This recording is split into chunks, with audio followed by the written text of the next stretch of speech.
Meio ambiente e cidadania. Então, a parte de cidadania a gente viu ali atrás, agora a parte de meio ambiente.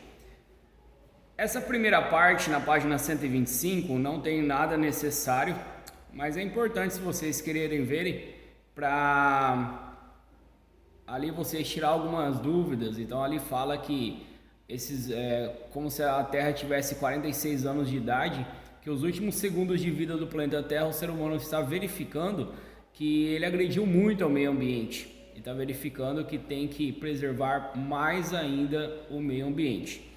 Aqui embaixo em meio ambiente, em recursos naturais, o meio ambiente é tudo que está à nossa volta, tudo que vemos, ouvimos, sentimos, tudo que compõe o planeta Terra. Tem uma pergunta cá em teste, são recursos naturais e recursos criados pelo homem. Eu acho que é fácil identificar qual que é natural e qual que é criado pelo homem. A pergunta pede que são 2 naturais e 2 criados pelo homem na mesma opção.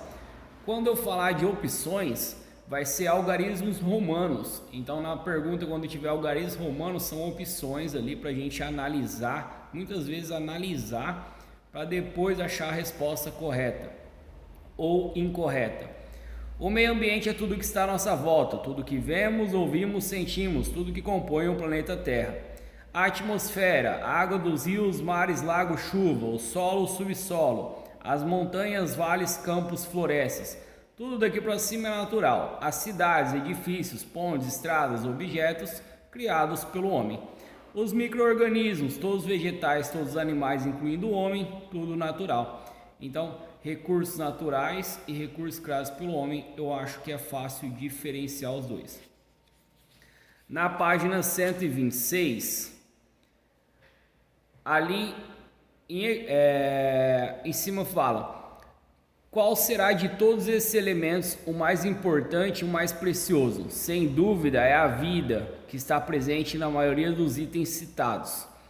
Toda e qualquer manifestação de vida é um pequeno milagre, desde uma planta que sabe como preservar a sua espécie, colocando todas as características de uma nova planta dentro de uma pequena semente, até um passarinho que defende seus filhotes com a própria vida, se for preciso. Cientistas e pesquisadores fazem um enorme esforço, tanto para preservar todas as espécies de seres vivos, como para salvar as que estão ameaçadas de extinção. Para que todo esse esforço acontece, que cada espécie possui características especiais e únicas, que não poderão ser recriadas se desaparecerem. Também porque a biodiversidade, a imensa variedade de formas de vida, é o maior patrimônio da Terra, quase todo ainda por ser estudado. Os cientistas são unânimes em afirmar que a preservação do homem depende da preservação de todos os demais seres vivos. Então dá para ver ali a toda a importância. Lá na página 127, em água,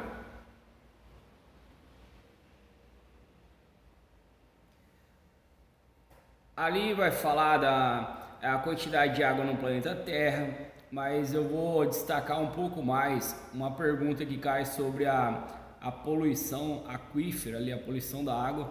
É uma pergunta simples que cai em simulado. Quem estiver fazendo simulado vai ver essa pergunta.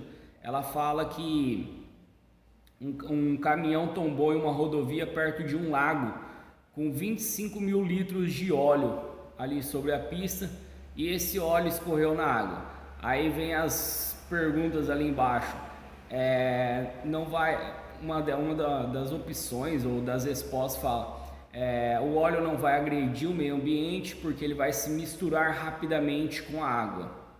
Então, aquela coisa simples que a gente escuta na escola: óleo e água não se mistura. Ou a gente ouviu falar. Então, óleo e água não se mistura. A água é mais densa que o óleo, por isso o óleo vai ficar na superfície, aonde não vai deixar a entrada de oxigênio nesse lago e vai matar muitos seres vivos ou muitos peixes que poderiam estar nesse lago. Então, assim, são perguntas simples, mas é só estar analisando ali. Ali um pouquinho para cima, ainda na página 127, fala do lixo.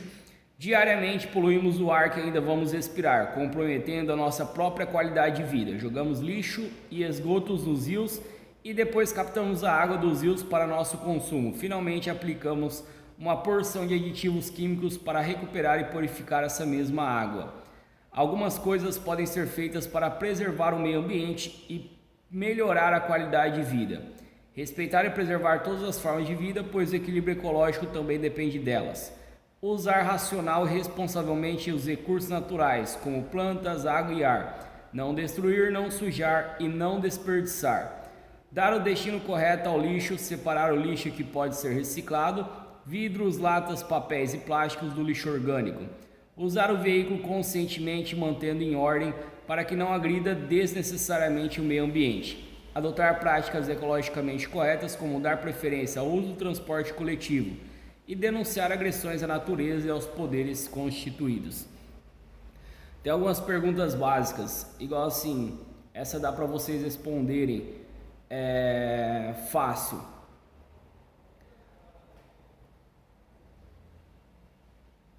O que mais provoca alagamentos nos centros urbanos?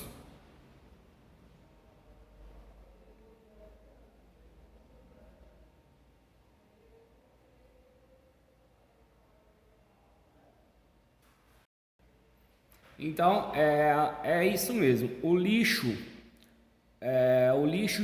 A resposta é assim: o lixo jogado negligentemente nas ruas entope ralos e bueiros, entupindo eles e provocando esses alagamentos. É uma pergunta simples ali de meio ambiente, jogando a parte de lixo, mas a gente vai falar um pouco mais para frente também. Vamos lá na página 128, em poluição do ar. Pode grifar o primeiro parágrafo e eu vou pedir para vocês circularem uma parte ali, ó. De acordo com a Organização Mundial da Saúde, entende-se por poluição atmosférica o teor excessivo de substâncias estranhas à composição natural da atmosfera, nela misturado ou suspenso, que pode prejudicar o bem-estar, a saúde e os bens. O ar não poluído é composto basicamente por nitrogênio, 78%, oxigênio, 21% e gás carbônico e outros gases, cerca de 1%. Eu quero que vocês circulem ali, ó, o bem-estar, ou grifem, circulem melhor, o bem-estar, a saúde e os bens. Principalmente a saúde e os bens ali. Então a pergunta que cai em teste, então a poluição atmosférica, além de agredir o bem-estar, também prejudica ali a saúde e também agride os bens. O que são esses bens? Cai em teste falando de fachadas de edifícios, que com o tempo ali vai se deteriorizando. Então assim, é uma pergunta simples também, falando sobre alguns gases, e a gente vai ver alguns deles mais para frente que são corrosivos. Então, fachada de edifícios, antigamente era mais feita ali de metal e não tinha uma capa protetora ali, às vezes de uma tinta protetora, e acabava ali corroendo facilmente. E até hoje esses bens pode ser um veículo que com o tempo ali vai se degradando. Na página 129, lá em cima, pode grifar as 4 primeiras linhas. As plantas têm papel relevante no equilíbrio químico do ar, por um processo chamado fotossíntese. Elas retiram gás carbônico do ar, devolvendo oxigênio. Algumas plantas conseguem efetuar um tipo de filtragem do ar, retirando poluentes. Então vocês passaram ali por vamos colocar ali, alguns anos na escola, escutando sobre fotossíntese, e na autoescola também cai. Então a pergunta falando assim: como é o nome do processo que as plantas retiram gás carbônico do ar e devolvem oxigênio? Então, fotossíntese é o nome do processo.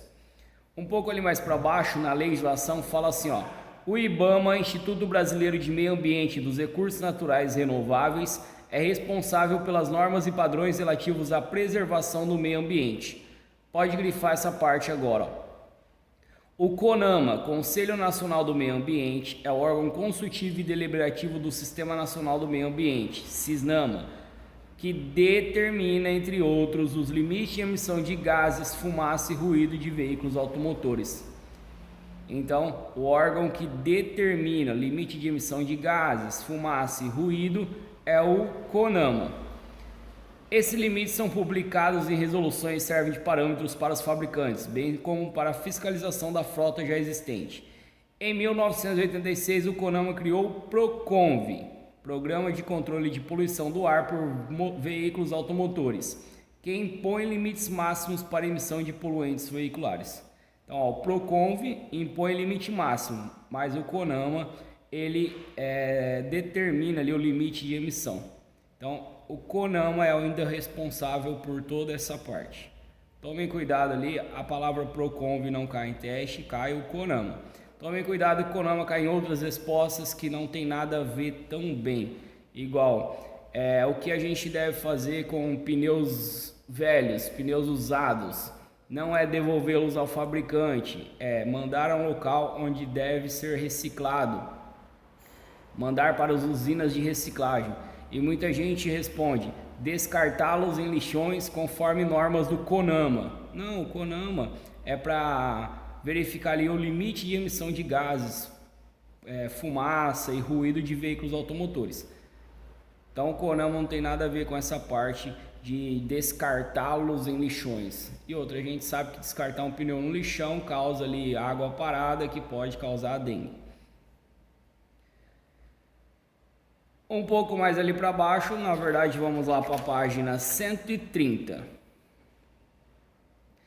Veículos são agentes poluidores. Os atuais veículos equipados com motores a combustão interna são agentes poluidores no meio ambiente pelos seguintes motivos: consomem grande quantidade de combustíveis fósseis derivados do petróleo, de onde obtém a energia necessária ao funcionamento. Consome oxigênio em grande proporção indispensável para que haja combustão. Emitem gases nocivos ao meio ambiente resultantes da queima. Emitem partículas sólidas como poeira e fumaça. Produzem ruídos. As partes usadas como pneus, freios, óleo lubrificante, filtros, peças metálicas e plásticas e o próprio veículo, no final da sua vida útil, criam problemas sérios para o meio ambiente.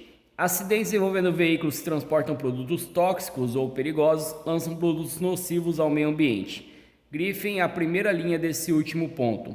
O óleo lubrificante usado, óleo queimado, é muito poluente. Tomem cuidado que cai algumas perguntas em teste falando que esse óleo é menos poluente. Não, ele é muito poluente.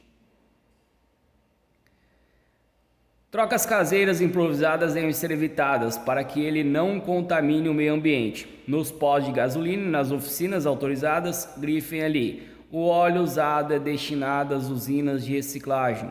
Então, a pergunta simples: qual o destino ambientalmente correto para esse óleo usado? É mandado para as usinas de reciclagem.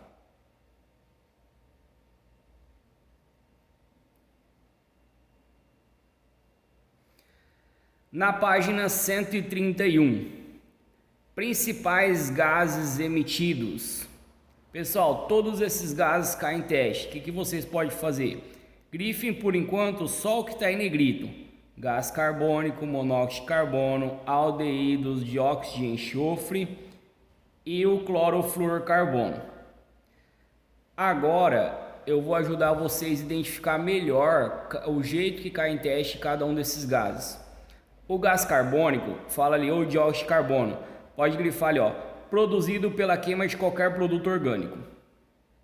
Então, é um gás produzido pela queima de qualquer produto orgânico e também no processo de respiração de animais vegetais. Escrevam ali, não tóxico. Não tóxico. Aí fala ali embaixo, apesar de não ser tóxico, o excesso de CO2 na atmosfera é responsável pelo efeito estufa, fenômeno que está aumentando a temperatura média da Terra e provocando alterações indesejáveis no clima.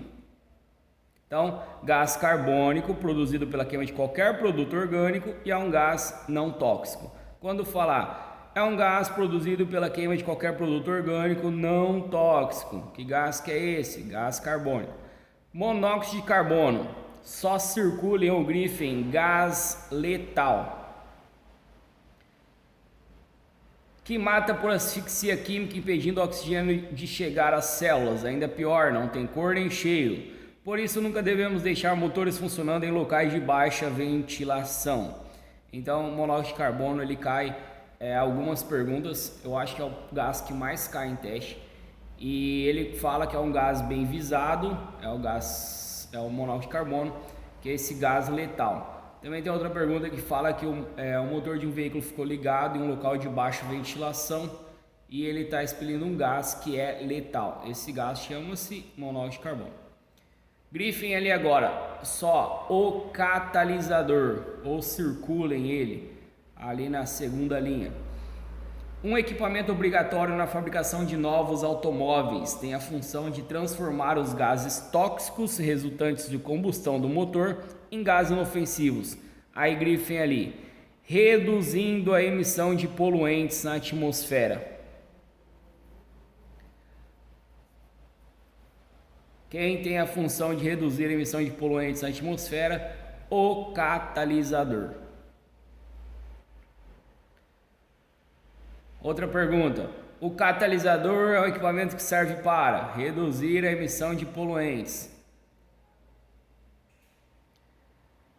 Grifaram os aldeídos, grifem só ali na frente assim, ó. Veículos movidos a álcool eliminam. Pode grifar só isso. Além de gás carbônico e monóxido de carbono, outra classe de gases aldeídos, aí pode grifar ali, causam irritação do aparelho respiratório e provocam, agravam tosse, bronquite, asma e outras mazelas do aparelho respiratório.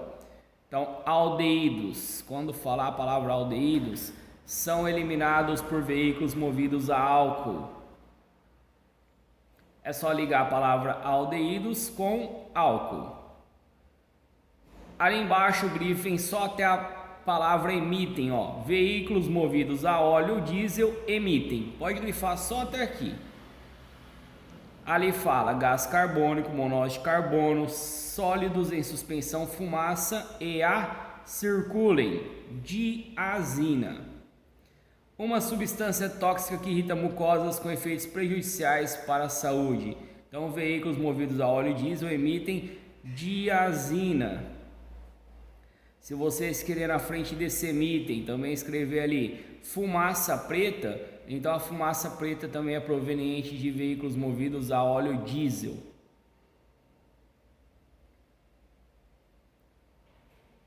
Uma substância tóxica que irrita as mucosas com efeitos prejudiciais para a saúde. Dióxido de enxofre, só grifem o que está em negrito. Esse gás combinado com a água na atmosfera forma um ácido sulfúrico. Aí grifem ali, altamente tóxico e corrosivo, que se precipita ao solo nas chamadas chuvas ácidas.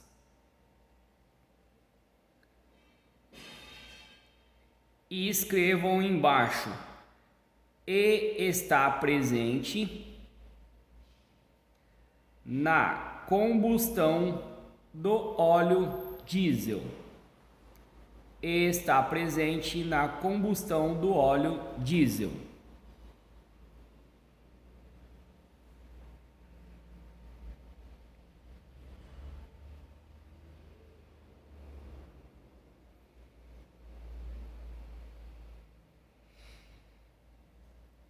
Clorofluorcarbono pode grifar até a quarta linha a palavra ozônio. Veículos antigos equipados com ar-condicionado utilizam um gás conhecido por CFC, clorofluorcarbono, que ao escapar para o meio ambiente causa uma reação em cadeia, destruindo parte da camada de ozônio. Pode grifar só até aqui.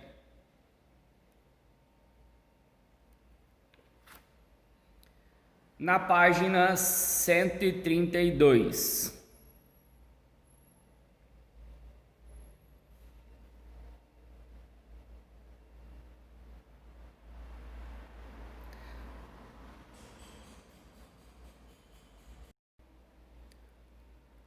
Alternativas de combustíveis menos poluentes. Pode grifar só o primeiro ponto. Álcool. polui menos e é mais barato que a gasolina, que por sua vez polui menos que o diesel. Aqui tem os 3 combustíveis mais utilizados no Brasil: o diesel, a gasolina e o álcool. Aqui eu falei da sequência do que mais polui para o que menos polui. Aí as perguntas vêm: a gasolina polui mais que o álcool? Sim. O diesel polui mais que a gasolina? Sim. A gasolina e o diesel são os maiores poluidores? Sim. O GNV ainda um pouco mais para baixo aqui, ó. O GNV ainda pouco utilizado no Brasil é o combustível que menos polui o meio ambiente? Sim, também. A gente vai ver sobre ele, foi falado nos vídeos. Escrevam ali do lado: o metanol adicionado ao álcool, o metanol adicionado ao álcool aumenta o teor de poluição do ar atmosférico. O metanol adicionado ao álcool aumenta o teor de poluição do ar atmosférico. Então, quanto mais metanol tiver adicionado ao álcool, mais aumenta o teor de poluição do ar atmosférico e deixa o álcool ali mais barato. Voltando aqui sobre o álcool, gasolina e o diesel, as perguntas estão relacionadas mais a esse primeiro ponto, além de uma opção que cai em teste, que é verídica, que o metanol adicionado ao álcool aumenta o teor de poluição do ar atmosférico. Aqui fala do biodiesel, combustível desenvolvido para os motores a diesel. Quanto maior for a quantidade de biodiesel misturada ao diesel, menor será a emissão de poluentes contidos no petróleo, como enxofre. GNV é menos poluente que o álcool, gasolina e o diesel. É possível instalar conversores em praticamente qualquer veículo a álcool ou gasolina. Ainda existe pouca oferta, mas a sua utilização está aumentando, principalmente em frotas como táxis, devido à grande economia que proporciona. Hidrogênio elétrico, motores movidos a hidrogênio e eletricidade praticamente não causam poluição. Apesar dessas tecnologias já estarem desenvolvidas, ainda são muito caras e de difícil popularização. Biocombustíveis. O álcool e biodiesel são combustíveis renováveis com balanço de carbono próximo a zero. Isso significa que a quantidade de carbono emitida na queima desses combustíveis é equivalente à retirada da atmosfera durante o cultivo das espécies vegetais, como cana, soja, mamona, entre outros. Utilizada na produção desses combustíveis, o Brasil é líder mundial na tecnologia e produção de biocombustíveis. Ele é líder mundial na tecnologia e produção, mas a frota do Brasil não excede ali mais de 10% de biocombustíveis. Então tem uma pergunta que a internet fala: 90% dos veículos utilizados no Brasil utilizam ali como combustível o biocombustível. Mentira, é cerca de 10 a 15% no máximo. Lá na página 133, lixo e outros poluentes. Em agressão ambiental, grifem o segundo ponto. A agressão ambiental, papéis plásticos e demais detritos, ao serem lançados ao meio ambiente, percorrem uma trajetória destrutiva. Carregados pela chuva, eles se acumulam, obstruindo ralos e bueiros, provocando alagamentos. Depois irão para riachos, rios e lagos ou para o mar, onde continuarão a poluir e agredir o meio ambiente. Aqui fala da agressão ambiental de lixo jogado negligentemente nas ruas. Aqui na página 134, aqui em cima, objeto nas vias. Lixo nas pistas pode representar perigo direto, especialmente para pedestres e veículos mais frágeis, como motocicletas ou bicicletas. Nunca lançar detritos às margens das rodovias ou sobre elas. Manter saquinhos no veículo para acumularem o lixo do condutor e dos passageiros. Em casa, retirá-los do veículo e dar o destino apropriado, conforme o tipo de resíduo. Pessoal, jogar objeto nas vias de dentro do veículo é uma infração média, 4 pontos na CNH. Então, se vocês querem escrever ali, infração média, 4 pontos na CNH. Ali os veículos poluidores, lá naquele terceiro ponto ali, ó, decibelímetro. Então, decibelímetro, grifem ali, aparelho que mede em decibéis o nível de ruído emitido pelo veículo, tanto pelo escapamento quanto pelos equipamentos de som. Então, qual que é o aparelho que mede em decibéis o nível de ruído emitido pelo veículo? Então, ruído ali, o decibelímetro não tem nada a ver com a potência do som automotivo. Quem verifica essa potência do som automotivo é outro aparelho, que não tem nada a ver com o decibelímetro. É chamado voltímetro, mas esqueçam um pouco dele. Decibelímetro cai em teste, é o aparelho que mede o nível de ruído emitido pelo veículo. E aqui a gente termina a parte de meio ambiente.